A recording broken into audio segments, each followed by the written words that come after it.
मालकिन आज खाने में क्या बना दूं? इतने सारे पैसे,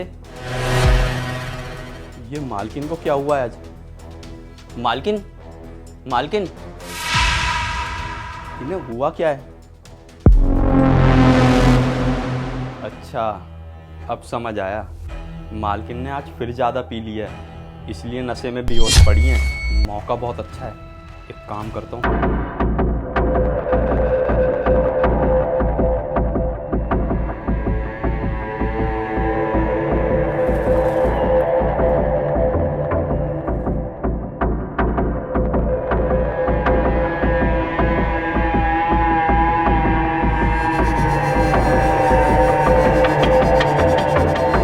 मेम साहब तो अपने कमरे में है साहब। वो क्या है ना, आज मेम साहब ने फिर से ज़्यादा दारू पी लिया है, तो वो नशे में बेहोश पड़ी है कमरे में। साहब, कुछ दिन पहले भी तो मालकिन ने ज़्यादा दारू पी ली थी और बेहोश हो गई थी। आज फिर वही हुआ है। साहब, आप खड़े क्यों हैं? आप बैठिए ना, आराम कीजिए, मैं दूध लेके आता हूँ। एक मिनट,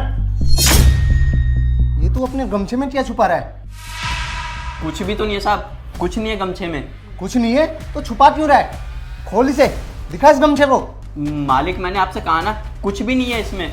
दिखा मुझे।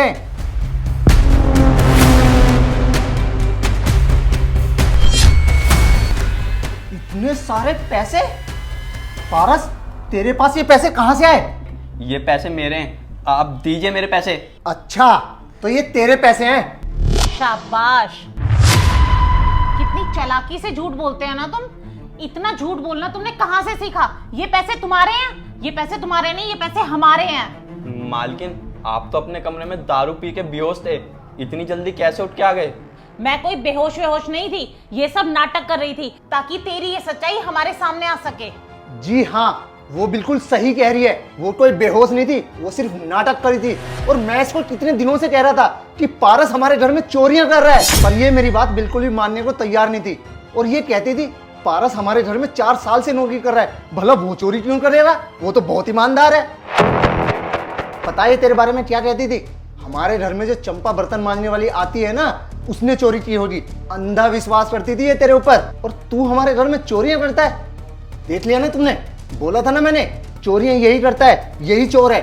आज तो तुमने देख लिया होगा ना अपनी आंखों से। तुझे हमने अपने बच्चे की तरह रखा, ऐसी क्या जरूरत पड़ गई थी जो तुमने चोरी की? मालिक, आपको कैसे पता चला कि चोरियां मैं कर रहा हूँ? मैं तुझे काफी दिनों से नोटिस कर रहा था। जब भी हम पैसे गिन कर रखते थे तो हमेशा कम मिलते थे, कभी 1000, कभी 2000, कभी 5000, और हम सोचते थे कि हमारे हिसाब में ही कोई गड़बड़ है। लेकिन कुछ दिन पहले मैंने तुझे राखी के पर्स से पैसे चोरी करते हुए देख लिया था। और इन्होंने ये जब बात मुझे बताई ना, तो मुझे विश्वास ही नहीं हुआ, और मैं बोल रही थी कि पारस ऐसा कर ही नहीं सकता। इसलिए इन्होंने मुझसे बोला कि मैं कुछ ऐसा करूं जिससे तेरी सच्चाई मेरे सामने आ सके। तो मैंने भी छोटा सा ड्रामा किया, दारू पी के बेहोश होने का, और पैसे भी मैंने ऐसी जगह छिपाए ताकि मैं देख सकूं तू पैसे के लिए कितना गिर सकता है। तू पैसे के लिए इतना गिर सकता है? तूने पैसे के लिए मेरा बदन छुआ। अरे, मैं तुझे छोटा भाई मानती थी, तू मुझे दीदी बोलता था।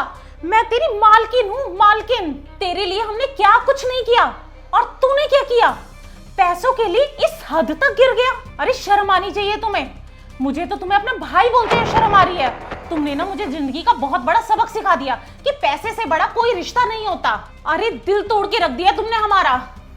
दीदी, मुझे माफ कर दो, मुझसे बहुत बड़ी गलती हो गई। इस गलती की कोई माफी नहीं है, इस गलती की सिर्फ और सिर्फ सजा है। और तुम्हें ना पैसे चाहिए, ये लो, ये लो पैसे। इसके अलावा और भी कुछ चाहिए ना इस घर से तो तुम ले जाओ, लेकिन आज के बाद ना मुझे ये शक्ल दोबारा मत दिखाना।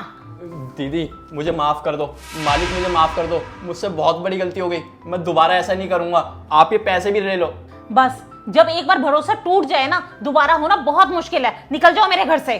पारस, भरोसा ना एक स्टीकर की तरह होता है, जो दूसरी बार पहले जैसा नहीं चिपकता। मैंने तुझे अपने छोटे भाई की तरह समझा था। चल अब निकल मेरे घर से। और पारस, तू पिछले 4 साल से हमारे यहाँ काम कर रहा है, इस वजह से मैं पुलिस को नहीं बुला रहा। अपना सामान पैक कर और निकल यहाँ से। और हाँ पारस, एक बात याद रखना, तुम हमारे परिवार का एक अहम हिस्सा थे। जैसे त्योहार हमने मनाए, वैसे ही तुम्हारे घर में भी त्योहार मने। हमने हर त्योहार पर तुम्हें सामान के साथ साथ पैसे भी दिए, यहाँ तक कि तुम्हारी माँ का ऑपरेशन भी कराया। खैर, अब इन बातों का कोई फायदा नहीं, निकल जाओ हमारे घर से। मालकिन प्लीज। राखी, इसे समझाने का कोई फायदा नहीं है। इसने जो हरकत की है ना वो माफी के लायक नहीं है। निकल मेरे घर से। और हाँ, आज के बाद जो भी काम करे ना इस सोसाइटी के बाहर करियो। इस सोसाइटी में नजर आया ना तो मैं सबको बता दूंगा कि तूने हमारे घर में क्या हरकत की है। मालिक मुझे माफ़ कर दो, मैं अपनी एक गलती की वजह से अपने भगवान जैसे मालिक और मालकिन को नहीं छोड़ सकता। अबे ओ, बंद कर अपना इमोशनल ड्रामा। ये सब तुझे चोरी करने से पहले सोचना चाहिए था। अब निकल यहाँ से, निकल।